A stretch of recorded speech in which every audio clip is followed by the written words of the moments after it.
یہی اقتدار یہ قائم رہے گا، لیکن کبھی ظلم کا راج قائم رہ سکا نہیں، رہتا ہی نہیں۔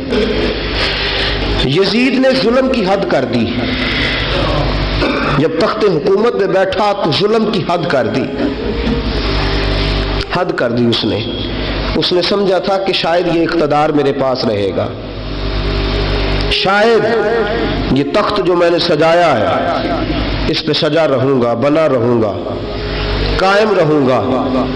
اسے سمجھ نہیں نہ آئی کہ حکومتیں ظلم سے نہیں عدل سے قائم رہتی ہیں۔ میرے عمر فاروق رضی اللہ تعالیٰ عنہ کی حکومت عدل سے قائم تھی تو 12 سال قائم رہی، 12 سال قائم رہی، اور عمر چلے گئے، عدل کرتے کرتے چلے گئے۔ میں اگلے جمعے بیان کروں گا حضرت عمر کے بارے میں۔ جناب عمر چلے گئے، عدل کرتے کرتے دنیا سے رخصت ہو گئے، لیکن مدینے کی گلی سے بھی جا کے پوچھو گے تو عمر کے عدل کی گواہی دے گی۔ مدینے کی گلی اور مٹی بھی کہے گی کہ عمر عادل تھا۔ یزید نے ظلم کیا نا، پورے 4.5 سال رہا، لیکن اس کا خیال تھا کہ میں جمع رہوں گا، بنا رہوں گا، رہ سکا نہیں، رہ سکا، کیونکہ اللہ غافل ہے، اللہ کو پتہ ہے۔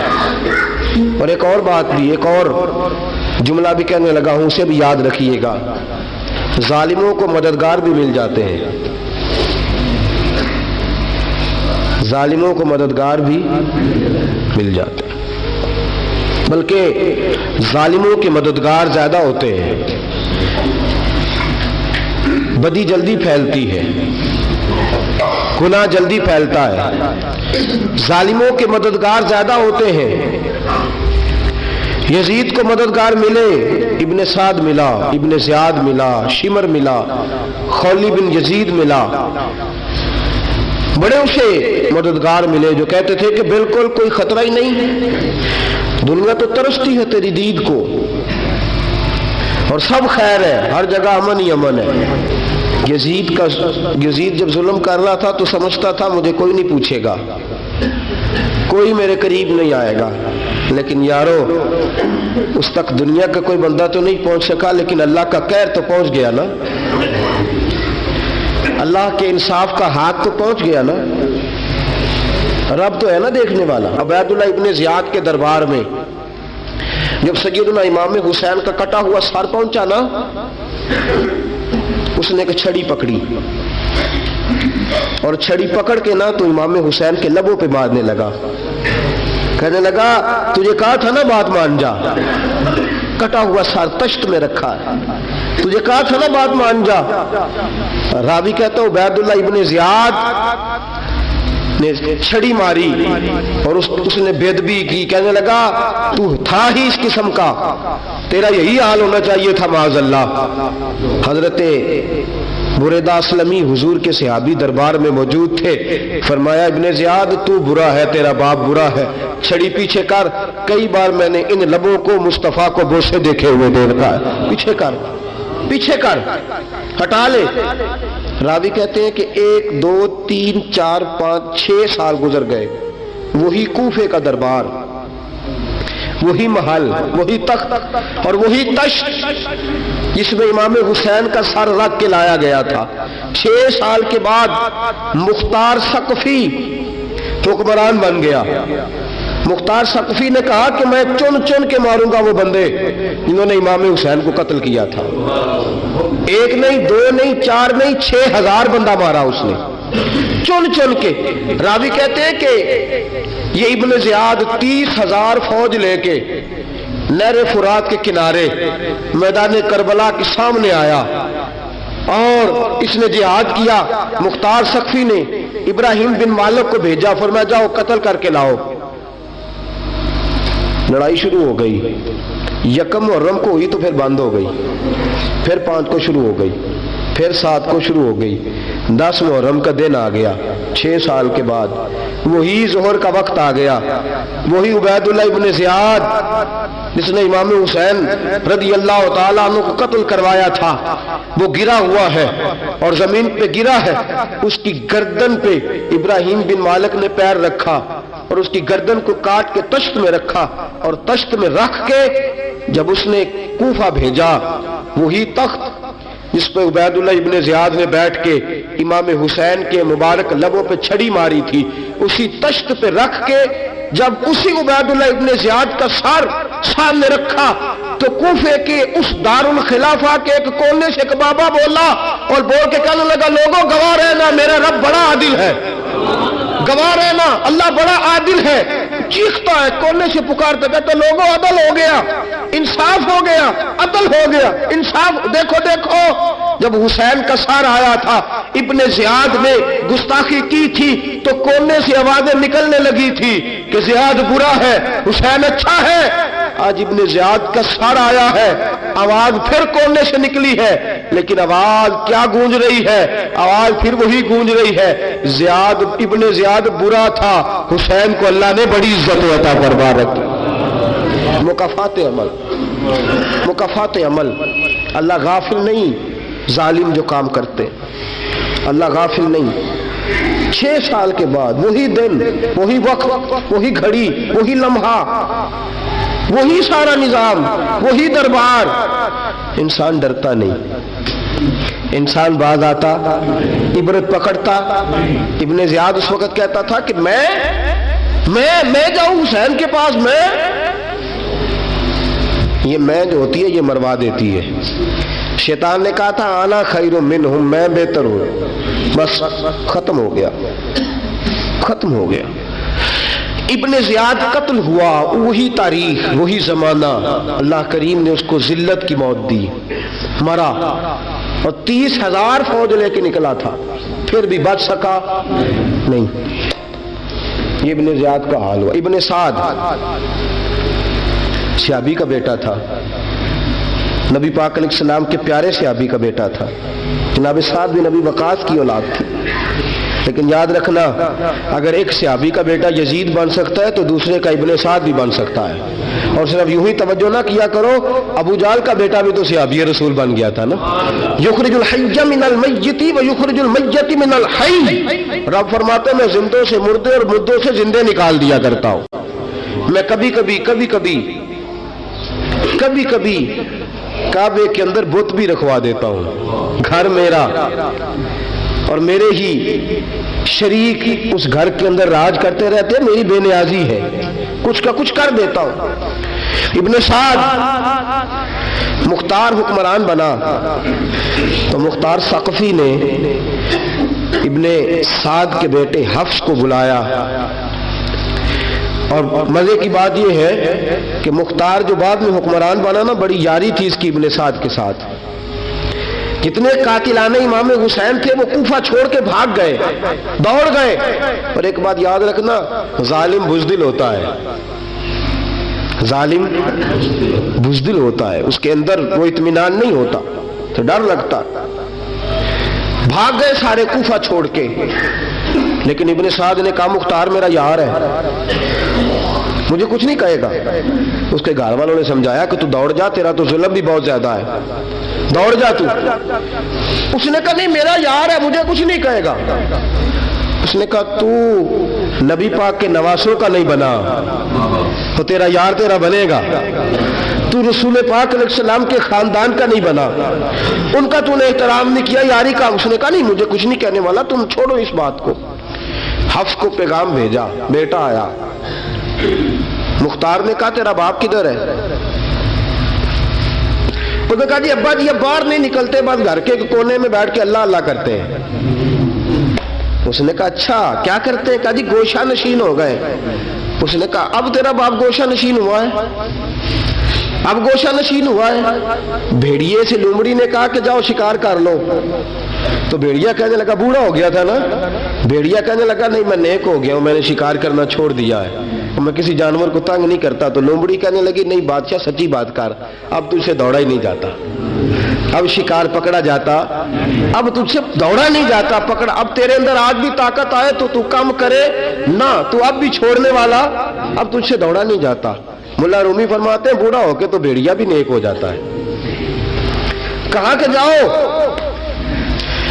تمہیں بلا رہا ہے۔ کہا نہیں جی میرے ابا جی نا آپ اندر رہ کے اللہ اللہ کرتے۔ اس نے کہا اسے اللہ اللہ یاد آئی ہے، اب اللہ اللہ یاد آئی ہے، کچھ گناہ ایسے ہیں جو رب معاف نہیں کرے گا۔ فرمایا وہ جتنی مرضی نمازیں پڑھے، جتنے مرضی روزے رکھے، جتنی مرضی نفل پڑھے، سارا کچھ کر لے، لیکن اللہ کبھی حسین کے گستاخ کو معاف نہیں کرے گا، کبھی نہیں معاف کرے گا۔ اس لیے کہ جو حسین کا بے ادب ہے وہ دراصل رسول پاک کا بے ادب ہے، اللہ اسے معاف کرے گا؟ ظالم ہے، اس نے ظلم کیا۔ ابھی 6 سال ہی تو گزرے تھے، 6 سال ہوئے صرف۔ ابن سعد بھیجا بیٹے کو، کہا جا اب اپنے باپ کو جا کے کہہ تجھے مختار بلاتا ہے، بات سنے آ کے۔ ڈر گیا، میں نے کہا ظالم بزدل ہوتا ہے، کہنے لگا اس سے جا کے کہو میں نہیں آ سکتا، بیمار ہوں۔ اس نے کہا چلو وہ نہیں آ سکتا تو ہم تو جا سکتے ہیں نا، ہم تو جائیں گے نا۔ ابن سعد نے بھیجے 10-12 بندے، فرمایا جاؤ زندہ نہ لے کے آنا، میرے پاس زندہ نہ لے کے آنا۔ گئے، بیٹے کو حفص کو گرفتار کر کے کھڑا کر دیا، اور جناب یہ جو ابن سعد تھا اس کو بھیجا، کہا جب تم اس تک پہنچو نا تو جا کے گردن مارنا اس کی، اور مجھے اس کی وجود نہیں دیکھنا، صرف کٹا ہوا سر دیکھنا ہے۔ گئے، جا کے اس کو پکارا، کہا مختار نے بھیجا ہے مارنے کے لیے۔ کہنے لگے مختار مجھے نہیں مار سکتا، میرا یار ہے۔ ابن سعد کہتا ہے مختار مجھے مار سکتا، میرا یار ہے۔ ان فوجیوں میں سے ایک فوجی کہنے لگا اگر تو محمد کے نواسے کو مار سکتا ہے تو تجھے بھی تیرا یار مار سکتا ہے صلی اللہ علیہ۔ اگر تو رسول پاک صلی اللہ تعالی علیہ وسلم کے نواسے کو قتل کر سکتا ہے، تو نے نبی کا حیا نہیں کیا، وہ یاری کا حیا کیوں کرے؟ تو نے ظلم کیا ہے، اب دیکھ تیرا حال کیا ہوتا ہے۔ گرفتار کر لیا، منتیں کرتا رہا۔ تاریخ ابن سعد کو بتا رہی تھی کہ ابن سعد تو ہاتھ باندھتا ہے، پاؤں پکڑتا ہے، ذرا یاد کر میدان کربلا، میدان کربلا تجھے اپنی باری آئی ہے تو تو ہاتھ باندھتا ہے، میدان کربلا یاد کر۔ حسین نے بھائی کی بھی لاش اٹھائی تھی، حسین نے جوان بیٹے کی میت بھی اٹھائی تھی، 6 مہینے کا علی اصغر بھی اس کی گود میں دم توڑ گیا تھا، اس کی بیٹیاں پیچھے تھی، بہن پیچھے تھی، بھانجیاں پیچھے تھی، بھتیجیاں پیچھے تھی، لیکن حسین نے ایک بار بھی ہاتھ نہیں باندھے۔ یہ کون ہے؟ اٹا ہوا، غبار سے پھٹا ہوا، ہزاروں کوفیوں کے درمیان وہ اکیلا ہی ڈٹا ہوا، یہ بال یقین حسین ہے، نبی کا نور عین ہے۔ فرمایا یہ وہ میدان کربلا بھی یاد کرنا، تو ظالم تھا نا، معافیاں مانگ رہا ہے۔ حسین رسول پاک کے نواسے تھے، ایک بار بھی معافی طلب، دیکھ منظر یاد کر۔ ابن سعد کا ایک ہی وار میں سر قلم کیا، ایک ہی وار میں۔ امام حسین پہ تو پہلے 82 زخم لگے تھے تلوار کے، 82 زخم تلوار کے، نیزوں کے، اور کئی نیزوں کی انیاں امام حسین کے وجود میں ٹوٹ گئی تھی۔ امام حسین رضی اللہ تعالی عنہ پہلے ڈٹے رہے، جمے رہے، بڑی دیر کے بعد پہلے ہی بار میں گر گیا۔ ابن سعد کا کٹا ہوا سر پہنچا تو بیٹا کھڑا تھا۔ مختار سقفی نے کہا کہ تیرا باپ میں نے مار دیا ہے۔ کہنے لگا کوئی مزہ نہیں رہا زندگی میں۔ اس نے کہا چلو ٹھیک ہے تمہیں بھی مار دیتے ہیں، پھر مزہ نہیں رہا تو مار دیتے۔ کاٹ دیا سر اس کا بھی، دونوں سر کاٹے، تشت میں رکھے، اور مدینہ منورہ حضرت محمد بن حنفیہ رضی اللہ تعالیٰ عنہ جو امام حسین کے چھوٹے بھائی تھے، جناب علی کی دوسری زوجہ کے بیٹے تھے، جناب علی کے صاحبزادے ان کے پاس بھیجے، اور بھیج کے کہا کہ لو ابن سعد کا سر حسین کا بدلہ ہے اور اس کے بیٹے کا سر علی اکبر کا بدلہ ہے۔ جب محمد بن حنفیہ کے پاس پہنچے تو آپ نے فرمایا یہ کمینوں کے سر میرے بھائی کے سر کا بدلہ ہو ہی نہیں سکتے، یہ کہاں حسین کا بدلہ ہو سکتے ہیں؟ وہ حسین ابن علی، وہ حسین ابن علی، حسین ابن علی کی شان رفت کوئی کیا جانے، حسن جانے، علی جانے، نبی جانے، خدا جانے۔ وہ حسین ابن علی کہ باپ جنہ دا ہر میدان اندر لڑدا رہا سی کل ایمان بن کے، ماں جنہ دی سجدۃ النساء ہوئے تے نانا عرش تے جاوے مہمان بن کے. فرمایا یہ حسین کا بدلہ ہو سکتے ہیں؟ وہ خولی بن یزید، خولی بن یزید جس نے امام حسین کا سر کاٹا تھا. پتہ چلا نا، دیکھیں نا امام حسین کو کتنے موقع ملے تھے کربلا سے جانے کے. پہلے موقع پر ہی اور بن یزید نے کہا کہ امام آپ جانا چاہیں تو میں رستے کھول دیتا ہوں، آپ تشریف لے جائیں. امام حسین نے فرمایا میں علی کا بیٹا ہوں، دوڑوں گا نہیں، میں دوڑوں گا نہیں، میں نہیں جانے والا. خولی بن یزید دوڑ گیا، کوفہ چھوڑ کے دوڑ گیا اور کسی دور دراز علاقے میں جا کے ڈیرا لگا لیا. پھر وہاں سے واپس آیا کہ کسی نے کہا امن ہو گیا، آ گیا دوبارہ کوفے. مختار کو پتا چلا کہ آ گیا ہے، پھنس گیا ہے، گھر پہنچ گیا ہے. اس کی بیوی جو تھی نا خولی بن یزید کی، بڑی محبت کرتی تھی نبی پاک کے خاندان کے ساتھ، حضور کے خاندان کے ساتھ بڑی محبت کرتی تھی. اور محبت والوں کا انداز پتہ کیا ہے؟ رنگے چمن پسند، نہ پھولوں کی بو پسند، ہم کو ہے وہ پسند جسے آئے تو پسند. یہ انداز ہے. انداز محبت یہ ہے کہ نبی پاک کا غلام نہ ہو، سگا چچا بھی ہو تو مانتے نہیں. غلام نہ بنے، سگا چچا بھی ہو تو مانتے نہیں. اور نبی پاک علیہ السلام کا غلام ہو، چاہے حبش کا رہنے والا بلال ہی کیوں نہ ہو، سردار مانتے ہیں. یہ انداز محبت ہے. وہ بیوی بڑی محبت کرنے والی تھی. اس نے پیغام بھیجا، اس نے کہا آ گیا ہے گھر. بندے بھیجے، کہا جاؤ خولی کو پکڑ کے لاؤ. مختار نے کہا جلدی لاؤ. حکمران نے حکم دیا، لاؤ پکڑ کے. گئے گھر کے اندر گئے تو چھپ گیا. چھپا کہاں؟ ٹوکرے کے نیچے. میں نے کہا ظالم بزدل ہوتے. ایک ٹوکرے کے نیچے چھپ گیا. بیوی سے کہنے لگا، ان سے کہنا میں گھر کوئی نہیں، ان سے کہو میں گھر نہیں. بیوی کہنے لگی چلو ٹھیک ہے.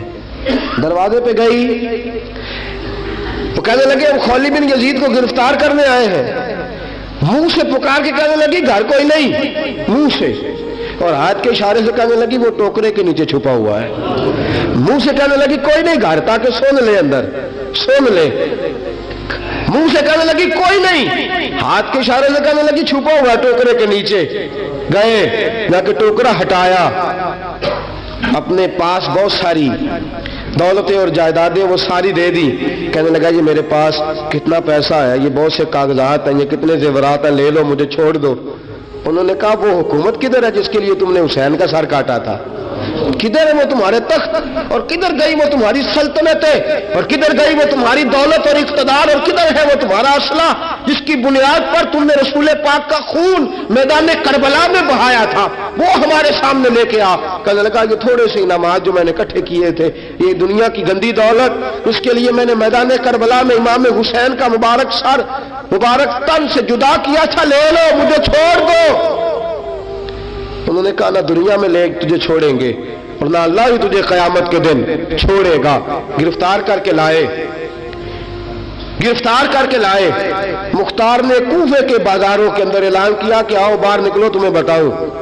حسین ابن علی کا خاندان گرفتار کر کے انہی کوفے کی گلیوں میں پھرایا گیا تھا نا، یہی گھمایا گیا تھا. آؤ تمہیں دکھاؤں خدا کا انتقام اور اللہ تبارک و تعالیٰ کا انصاف تمہیں دکھاؤں. آؤ میدانوں میں نکلو، گھروں سے باہر آؤ.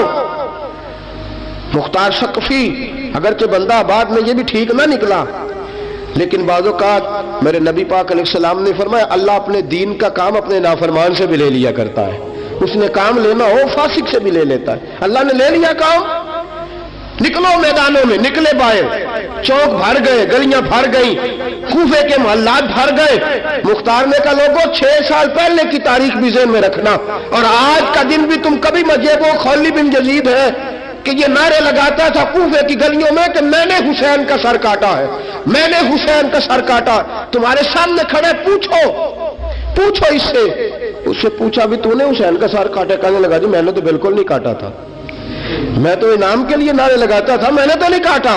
اس نے کہا چلو ابھی کرتے ہیں تیرا بندوبست. زخم لگائے، زخم لگائے، تلوار کے ساتھ اس کے وجود پر زخم لگائے، اور جب نڈھال ہو گیا، خون بہ گیا، زمین پہ گر گیا، تو مختار نے کہا اس کے وجود کو آگ لگا دو، زندہ کو جلا دو.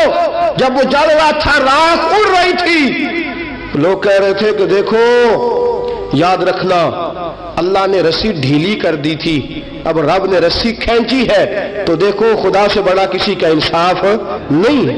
کس انداز میں امام حسین کے قاتل کو شمر ذل جوشن، میں نے کہا تھا 10 محرم کے دن جب مختار کے لوگ اس کے پیچھے بھاگے تو مدینہ منورہ تک گیا، حضرت امام زین العابدین سے بھی ملا، انہوں نے پانی بھی پلایا، کہنے لگا امام صاحب لگتا ہے آپ نے مجھے پہچانا نہیں۔